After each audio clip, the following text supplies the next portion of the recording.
Jeremy TV.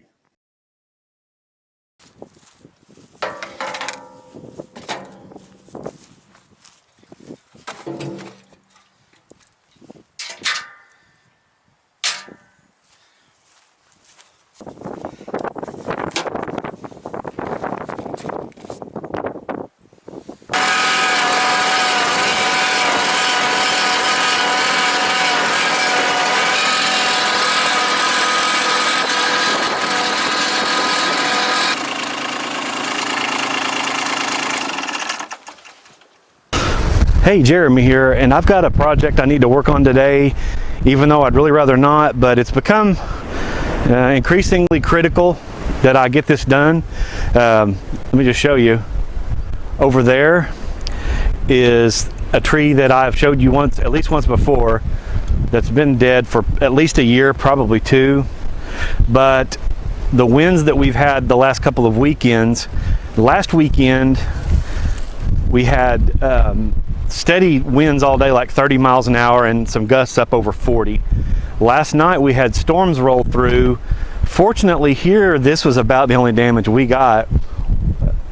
West of us, about 15 miles, they got some houses damaged from the wind, from those storms that were gusting up around 60 or so. I would say we got some brief gusts up around 50 last night, maybe a little bit higher than that, but we were lucky we didn't get any damage. So and I don't count this damage. I mean, that big limb was down last weekend. It's laying on the top wire of the fence, but it's not hurting anything.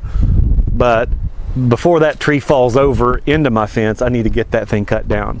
So to tell you how silly our weather's been, last night we got storms, and today's Saturday, December 1st. Yesterday we had the air conditioner running. We were under a tornado watch, and we've got Christmas lights up in the yard and the Christmas tree up in the house. That's just Oklahoma though. Welcome to Oklahoma, baby. That's all I can say. I know I've got some followers on here that are also from Oklahoma, and they can attest to that craziness. And I guess other parts of the country probably experience crazy weather too. It's not just Oklahoma, but I think that it's so common here is why we joke about it. But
So as you can see, I've got the tree down. It came down pretty easily.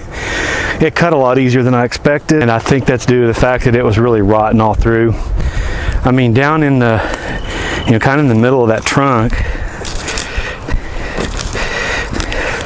it's got a lot of good wood, but I mean, that's just where I cut. But I mean, you can see how it's just rotten on those edges. It just didn't have the strength to hold itself up anymore. And I mean, that thing broke off all on its own in the wind. And I mean, I don't think it's going to be any good for firewood. Even if I could use it for firewood, I don't want to infect the rest of the firewood that I've got in the pile. So I'm just going to take it over to the burn pile and burn it all this spring when we burn the brush pile.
Well, we wrapped that part of the project up, and we're going to call that part 1 because I got enough good footage from today to make its own video, but I still have to get that other tree down and get it cut up and brought over to the brush pile, and it's going to be a considerably bigger job because it's probably 5 times as much tree as the one I did today. And the one I did today, I was able to get the bulk of the stuff in about 3 loads. There's still some small stuff over there that needs to be thrown on a trailer and brought to the brush pile, but overall I'm pretty happy with how that project went. And you know, this tractor, I didn't really anticipate using it very much today, and sometimes it ends up being a lot more help than I expected. I really just thought I might use the trailer or something to drag over there and pull the brush around, but I was able to load it up with a whole bunch of wood on 3 trips and drag the big pieces over there that I couldn't carry. And then once I got the stuff over there, I was able to use it as a bulldozer and push those big pieces up into the pile. Now granted, you don't treat it like you would a bulldozer, you go easier on it, but it still does the same type of work. It'll push that stuff in there that you can't handle by hand. So good project, but I enjoy cutting brush like that. And you know, with a place like this, with the trees we got on there, there's always wood to cut. So, but it's that time of year that get the chainsaw out and keep it fired up most of the winter, and I'm looking forward to it. That's the kind of stuff I like to do, and that's the type of stuff that needs to be done this time of year. So anyway, I'm going to wrap this one up. This is part 1. Part 2 will be the big tree. Hopefully I'll get some drone footage of that. I'll have to have some help, so you may see some of the kiddos in that one. But anyway, if you like it, give it a thumbs up. If you like the type of stuff that you see here, subscribe to the channel. And if you have any questions or comments or just want to check in where you're watching from, drop that in the comment section right down below. Thanks for being here. Hope to see you soon.